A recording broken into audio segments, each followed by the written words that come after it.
Hello friends, I am Wasim. स्वागत है आप सभी का मेरा YouTube channel study with Wasim पर। आज हम फिर से हिस्ट्री का new question and answer series लेकर आ चुके हैं।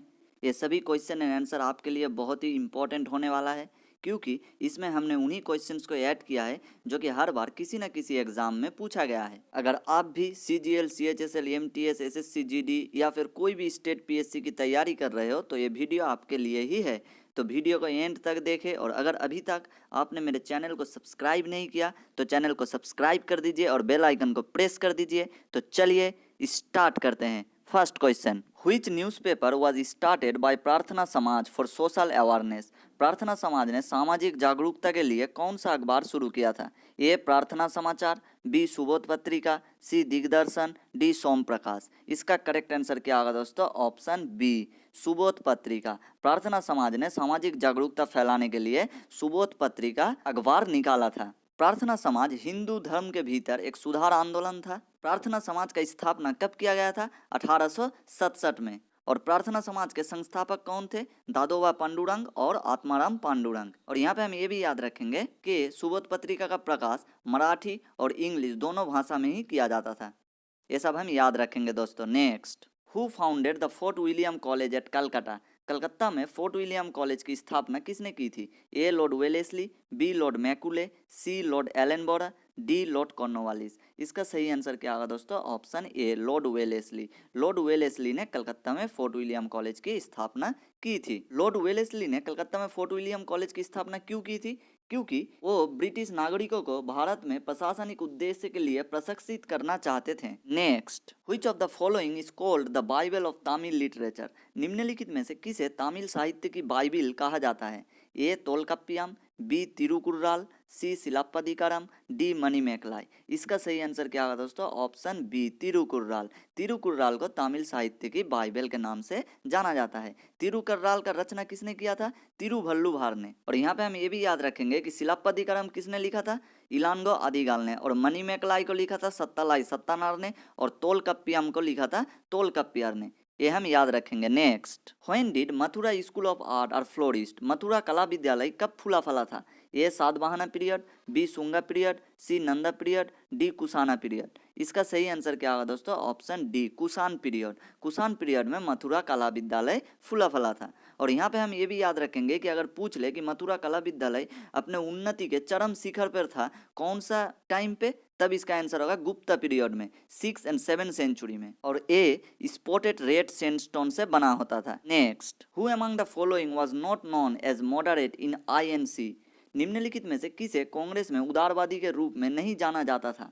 ए दादा भाई नौरोजी, बी गोपाल कृष्ण गोखले, सी बाल गंगाधर तिलक, डी महादेव गोविंद रानडे। इसका सही आंसर क्या होगा दोस्तों? ऑप्शन सी, बाल गंगाधर तिलक। बाल गंगाधर तिलक को उदारपंथी के रूप में नहीं जाना जाता था भारतीय राष्ट्रीय कांग्रेस में। यहाँ पे दोस्तों हम याद रखेंगे कि कौन कौन मॉडरेट थे और कौन कौन एक्सट्रीमिस्ट थे, क्योंकि एग्जाम में कई बार एक नाम देकर पूछ लेता है कि ये एक्सट्रीमिस्ट थे या फिर मॉडरेट थे। इसीलिए हम याद रखेंगे कि मॉडरेट कौन कौन थे? सुरेंद्रनाथ बनर्जी, मदन मोहन मालव्य, दादा भाई नौरोजी, फिरोज शाह मेहता, गोपाल कृष्ण गोखले, बदरुद्दीन तैयब जी और महादेव गोविंद रानडे। ये सभी मॉडरेट थे। और एक्सट्रीमिस्ट कौन कौन थे? बिपिन चंद्र पाल, बाल गंगाधर तिलक, अश्विनी कुमार दत्त, लाला लाजपत राय। ये सब हम याद रखेंगे दोस्तों, एग्जाम के लिए बहुत इंपॉर्टेंट है। Next, the famous diamond Kohinoor was presented to Shah Jahan by? प्रसिद्ध हीरा कोहिनूर किसके द्वारा शाहजहां को भेंट किया गया था? ए मुराद, बी मीर जुमला, सी अबुल हसन कुतुब शाही, डी औरंगजेब। इसका करेक्ट आंसर क्या होगा दोस्तों? ऑप्शन बी, मीर जुमला। मीर जुमला द्वारा प्रसिद्ध हीरा कोहिनूर शाहजहां को भेंट किया गया था। Next, the art style which combines Indian and Greek feature is called? वो कला शैली जो भारतीय और ग्रीक विशेषत्वों को जोड़ती है वो क्या कहलाती है? ए नगारा, बी गांधारा, सी शिखर, डी भेसर। इसका सही आंसर क्या होगा दोस्तों? Option B, Gandhara. Next, who was the leader of the revolt of 1857 at Lucknow?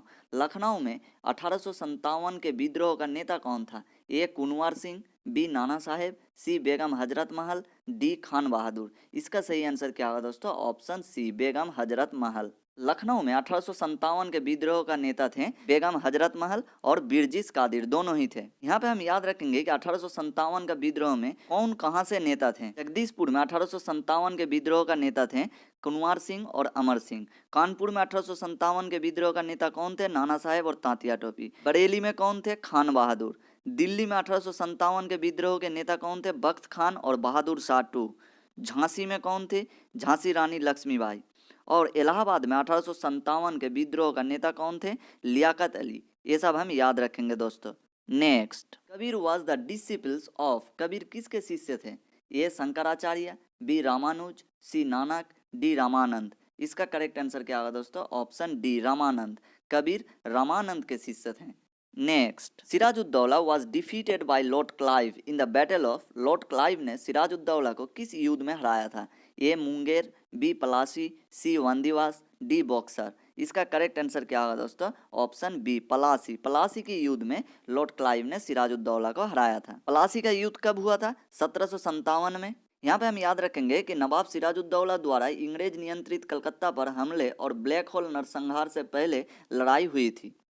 Robert Clive ने मीर जाफर को इस्तेमाल किया, जो कि सिराजुद्दौला का कमांडर इन चीफ था। उसे रिश्वत दिया और उसे बंगाल का नवाब बनाने का वादा किया था। ये हम याद रखेंगे दोस्तों। Next, who gave the slogan Delhi चलो। दिल्ली चलो का नारा किसने दिया था? ए जवाहरलाल नेहरू, बी सुभाष चंद्र बोस, सी भगत सिंह, डी बाल गंगाधर तिलक। इसका सही आंसर क्या होगा दोस्तों? Option B Subhash Chandra Bose. सुभाष चंद्र बोस जी ने दिल्ली चलो का नारा दिया था। यहाँ पे हम याद रखेंगे कि सुभाष चंद्र बोस जी का एक और प्रसिद्ध नारा है, तुम मुझे खून दो मैं तुम्हें आज़ादी दूंगा। और यहाँ पे हम ये याद रखेंगे कि उन्होंने 1944 में भारतीय राष्ट्रीय सेना को प्रेरणा देने के लिए इस नारे का इस्तेमाल किया, जब इंडियन नेशनल आर्मी ने बर्मा के खिलाफ अपना सैन्य अभियान शुरू किया था। ये हम याद रखेंगे। Next, in which year the Bahmani kingdom was founded. Bahmani साम्राज्य की स्थापना किस वर्ष हुई थी?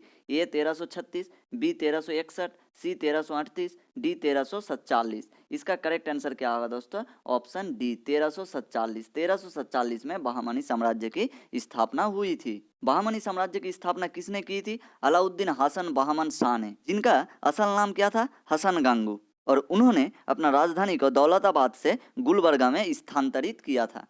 ये हम याद रखेंगे। Next, who was the governor general of India at the time of सेपोई mutiny. सिपाही विद्रोह के समय भारत का गवर्नर जनरल कौन था? A Lord Lytton, B Lord Canning, C Lord Auckland, D Lord Hastings. इसका करेक्ट आंसर क्या होगा दोस्तों? Option B Lord Canning. सिपाही विद्रोह के समय भारत का गवर्नर जनरल था लॉर्ड कैनिंग। सिपाही विद्रोह कब शुरू हुआ था? 10 मई 1857 में मेरठ में, जो कि उत्तर प्रदेश में स्थित है। यहाँ पे हम याद रखेंगे कि लॉर्ड कैनिंग भारत के पहले वाइसरॉय थे और लास्ट गवर्नर जनरल थे, और लॉर्ड कैनिंग के शासनकाल में ही इंडियन पैनल कोड को पास किया गया था। ये हम याद रखेंगे। Next, who had established Diwan-e Mustakhraj department of एरेरस।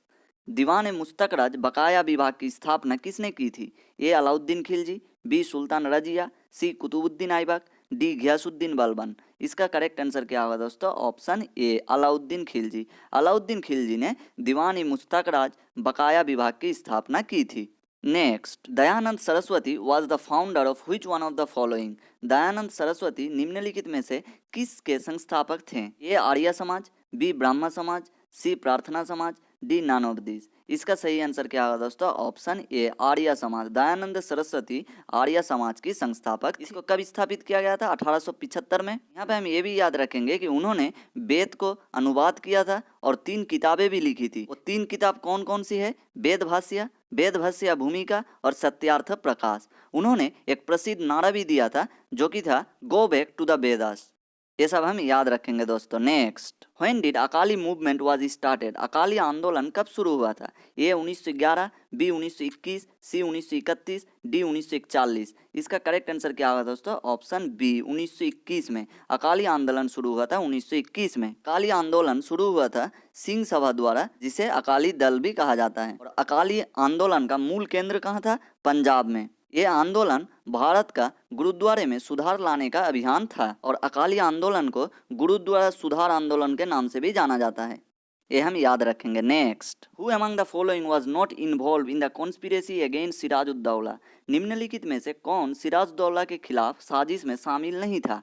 ए ओमी चांद, बी मोहनलाल, सी मानिक चांद, डी लॉर्ड क्लाइव। इसका सही आंसर क्या होगा दोस्तों? Option B Mohanlal. सिराजुद्दौला के खिलाफ साजिश में शामिल नहीं था Mohanlal. Next, who among the following has started the Som Prakash newspaper. निम्नलिखित में से किसने सोम प्रकाश अखबार शुरू किया था? ए ईश्वर चंद्र विद्यासागर, बी सुरेंद्र नाथ बैनर्जी, सी दयानंद सरस्वती, डी राजा राम मोहन रॉय। इसका सही आंसर क्या होगा दोस्तों? ऑप्शन ए ईश्वर चंद्र विद्यासागर। ईश्वर चंद्र विद्यासागर ने सोम प्रकाश अखबार शुरू किया था। सोम प्रकाश अखबार को कब शुरू किया गया था? 1859 में। कहाँ से? कलकत्ता से। और इस अखबार का संपादक कौन थे? द्वारकनाथ विद्याभूषण। ये एक साप्ताहिक पत्रिका थी और सोम प्रकाश पत्रिका राजनीतिक चर्चा में शामिल होने वाला पहला बंगाली अखबार था। ये पत्रिका इंडिगो आंदोलन में अपने योगदान के लिए प्रसिद्ध हुआ था। ये सब हम याद रखेंगे दोस्तों। Next, in which system the British government collected revenue directly from the farmers. किस प्रणाली में ब्रिटिश सरकार सीधे किसानों से राजस्व वसूल करती थी? A Mahalwari system, B Zamindari system, C Ryotwari system, D all of the above. इसका सही आंसर क्या होगा दोस्तों? Option C Ryotwari system. Ryotwari system में ब्रिटिश सरकार सीधे किसानों से राजस्व वसूल करती थी। रावतवाड़ी सिस्टम का सूचना कब किया गया था? 1820 में। किसके द्वारा? थॉमस मुनरो और कैप्टन रीड के द्वारा। रावतवाड़ी सिस्टम का प्रचलन भारत के कौन कौन से एरिया में था? Madras, Bombay, parts of Assam, Coorg region of British India. ये हम याद रखेंगे दोस्तों। थैंक यू दोस्तों यहाँ तक वीडियो देखने के लिए। अगर आपको भी वीडियो अच्छा लगा हो तो वीडियो को एक लाइक कर दीजिए और अपने दोस्तों के साथ वीडियो को शेयर कीजिए। और आपको वीडियो कैसा लगा मुझे कमेंट करके ज़रूर बताइए। तो मिलते हैं अगले वीडियो में। Thank you so much.